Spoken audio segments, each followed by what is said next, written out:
Buenas tardes, queridos hermanos. La verdad es que les saludo en el nombre del Señor.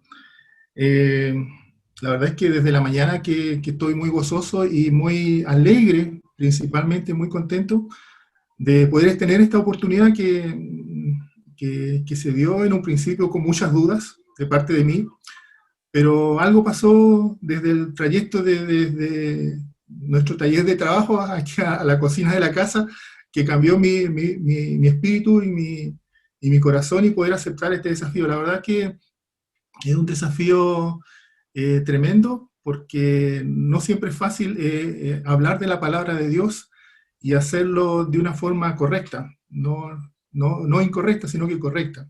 Entonces, por lo tanto, de repente es complicado. Pero estoy gozoso en mi corazón por eso. Así que los animo a que las palabras que pude preparar en este tiempo tan breve pueda ser de bendición para mí primeramente y de bendición para ustedes también. ¿Ya? Así que esta palabra está en el libro de Lucas, en el capítulo 10, del 1 en adelante. Y voy a dar lectura a esta palabra para que podamos escucharla y poder reflexionar con respecto a ella. Lucas 10 dice el Señor que después de esto el Señor designó otros 70 que envió de dos en dos delante de sí a toda ciudad y lugar donde él había de ir. Y les dijo: a la verdad las mies es muchas y los obreros pocos. Rogad al Señor de las mies que envíe obreros a sus mies.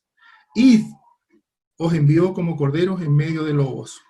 No llevéis bolsas, ni alforja, ni calzado, y a nadie saludéis en el camino. En la casa donde entréis, primero decís paz a esta casa. Y si hubiera allí algún hombre de paz, vuestra paz reposará sobre él. Si no, volverá a vosotros. Y posad en la misma casa, comiendo y bebiendo lo que os den, porque el obrero es digno de su salario. No os paséis de casa en casa. En la ciudad donde entréis y reciban, comed lo que os presenten. Sanad a los enfermos que haya en ella y decidle: el reino de Dios se ha acercado a vosotros. Pero en la ciudad donde entréis y no os reciban, salid por sus calles y decid: aún el polvo que se nos ha pegado de vuestra ciudad a nuestros pies, sacudimos contra vosotros. Pero sabed esto: el reino de Dios está cerca. Os digo que en aquel día el castigo será más tolerable para lo de Sodoma que para esta ciudad. Amén. Que el Señor bendiga su palabra. Vamos a orar por esta palabra y para que el Señor nos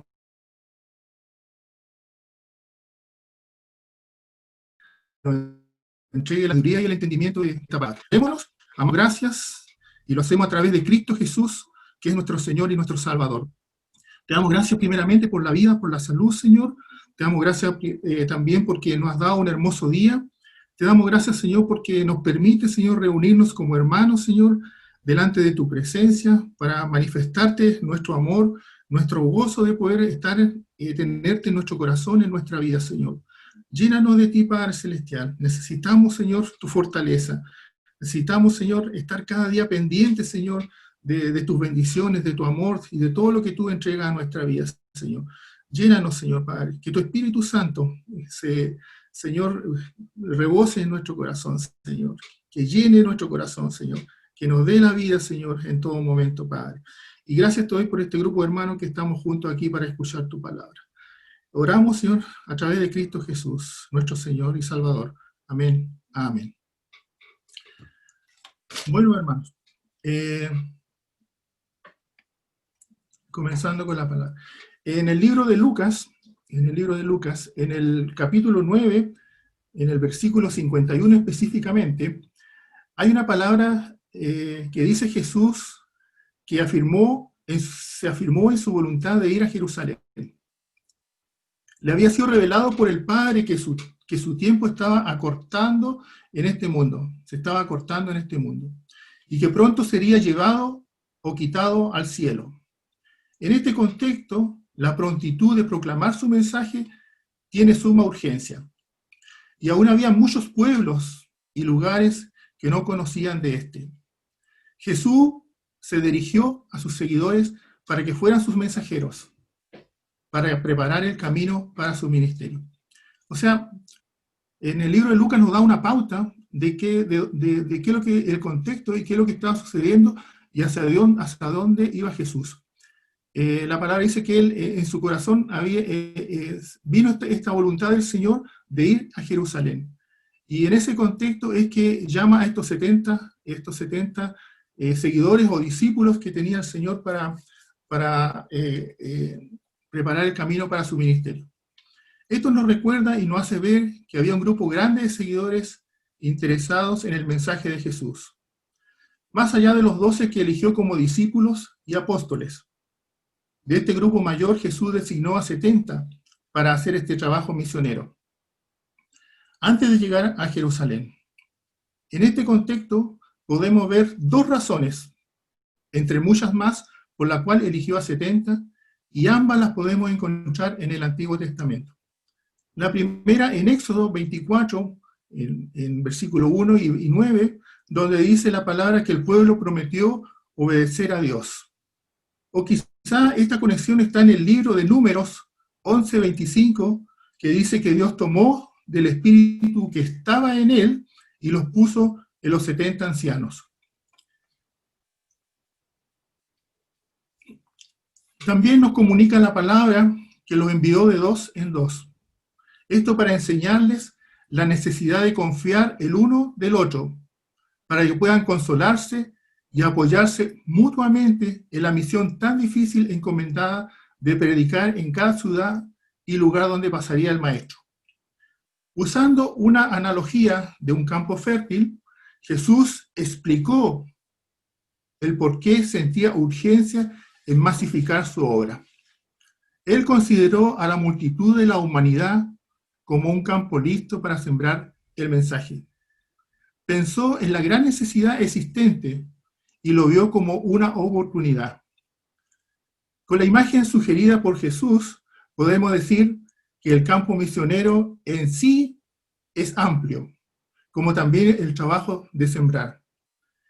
Esta no fue la única vez que Jesús tomó como ejemplo los sembradíos. Anteriormente, y en un lugar diferente, en el libro de Mateo, capítulo 9, 37-38, Jesús pronunció lo mismo, esta urgencia de ir a proclamar el mensaje de salvación.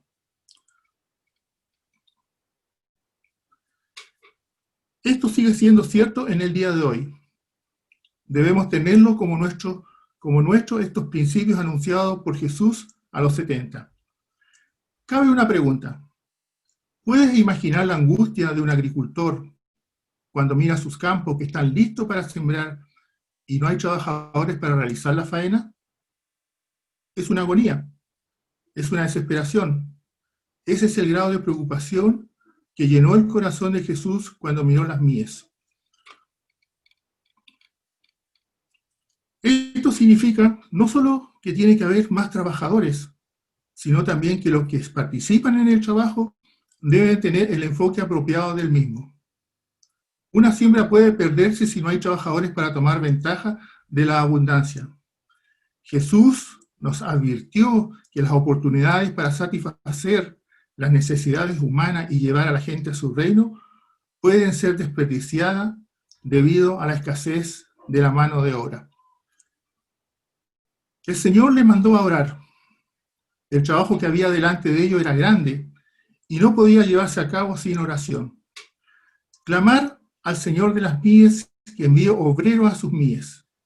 Esto habla poderosamente de la necesidad de la oración en la obra de evangelización.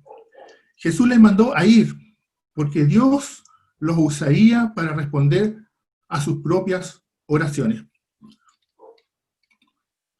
Pero Jesús también les advirtió que podían esperar dificultades y peligros. Serían como corderos en medio de lobos. Debían viajar ligeros de equipaje y no desperdiciar tiempo en conversaciones ociosas. Tenían que ser hombres impulsados por un motivo supremo: preparar los corazones de las personas para cuando Cristo llegase personalmente. yendo como corderos en medio de lobos, como que nos suena muy atrayente. Sin embargo, así, exactamente, Jesús vino a este mundo. Pero el poder de Dios obró a través de él poderosamente. En referencia a esto, el pastor Charles Spurgeon escribe el siguiente comentario. Abre comillas. Después de todo, la misión de las ovejas y de los lobos es una esperanza, ya que vemos en el mundo natural que las ovejas, aunque más débiles, son muchas, superan en gran medida a los lobos, pero estos son mucho más feroces que ellas. Llegará el día en que los perseguidores serán tan escasos como los lobos, y los santos serán tan numerosos como las ovejas. Cierra comillas. Primero Jesús le dijo que oraran, algo fundamental. Luego él le dijo que fueran, y luego le dijo cómo ir. Le entregó a los 70 las instrucciones específicas de cómo se debían presentarse y comportarse para realizar su trabajo de representación de él y su mensaje. No debían estar distraídos con las cosas materiales. Era costumbre de la época permanecer en el hogar de gente hospitalaria. Se les instruyó para traer una bendición de paz a cada hogar, si en esa casa los recibían. Ellos debían confiar en que Dios proveería a través de la generosidad de los demás, y ellos iban a recibir agradecido lo que se les ofreciese, sin mendigar de casa en casa. Jesús dijo a sus discípulos no considerar el apoyo que se les da como caridad, sino como pago adecuado por su trabajo en favor del reino de Dios. También la sanidad fue importante porque demostró que aunque el reino de Dios había venido con poder, y el poder se hizo evidente en los actos de misericordia y bondad, significa que la sanidad era una parte de su predicación para con los enfermos. Esto describe de qué se trata el reino de Dios y lo que Jesús había enseñado y les había mostrado. Hay una palabra griega que es enjiken, que puede significar llegó, en el sentido de que ya es presente, o puede significar acercado, en el sentido del punto de aparecer. Puede ser que la notable manifestación del poder de Dios en la hora de los 70 estaba destinada a preparar a la gente para la última revelación del poder y del reino de Dios muy pronto, en la muerte y resurrección de Jesús. Jesús le dijo a sus discípulos qué decir públicamente en las calles de cualquier ciudad en las cuales entraran con su mensaje.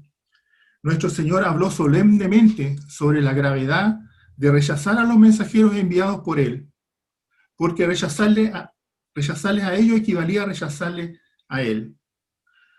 Considerando todos estos puntos, debemos tener en cuenta que la misión de todo grupo seguidor de Cristo tiene como tarea predicar el mensaje de redención.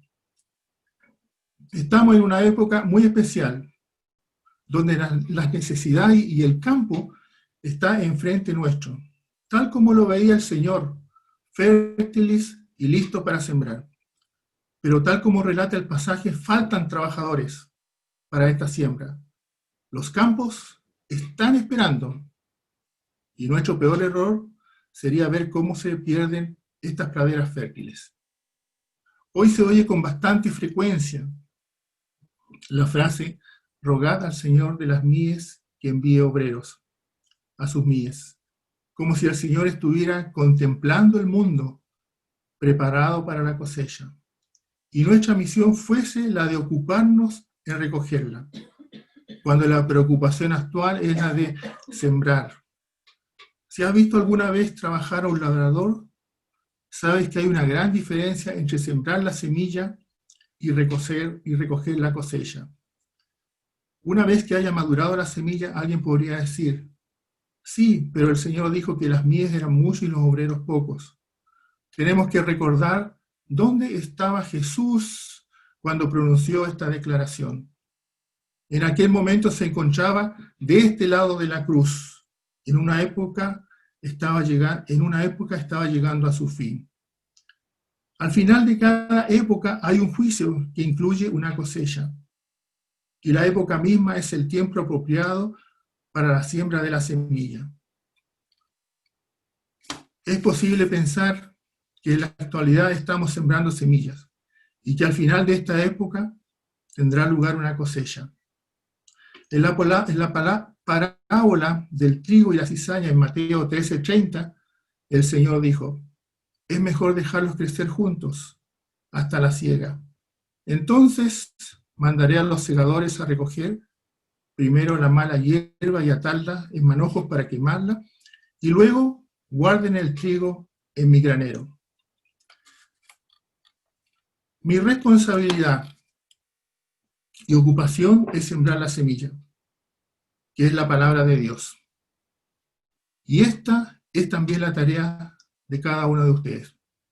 Esta semilla debe ser sembrada para que con paciencia podamos verla crecer y en alguna época podamos estar junto a aquellos que han recibido esta palabra de Dios. Como conclusión, en primer lugar, debemos ser obedientes al mandato del Señor. Discernir cuándo las mías están listas. Debemos tener esa capacidad de hacerlo, de discernir cuándo las mías están listas, ¿cierto? Tenemos un campo misionero amplio y fértil por la situación actual que vive el mundo y nuestra región en particular. Tercero, la base de la misión es tener claro lo que vamos a sembrar. No podemos ir a sembrar si no tenemos claro qué semilla es la que vamos a sembrar.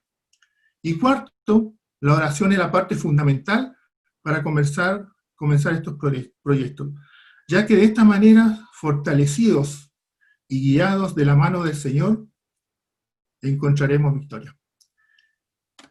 Bueno, esto ha sido lo que había preparado para este día, así que agradezco al Señor que me haya motivado para hacer esta pequeña palabra, y dar gracias a Dios y que nos bendiga a todos. Amén.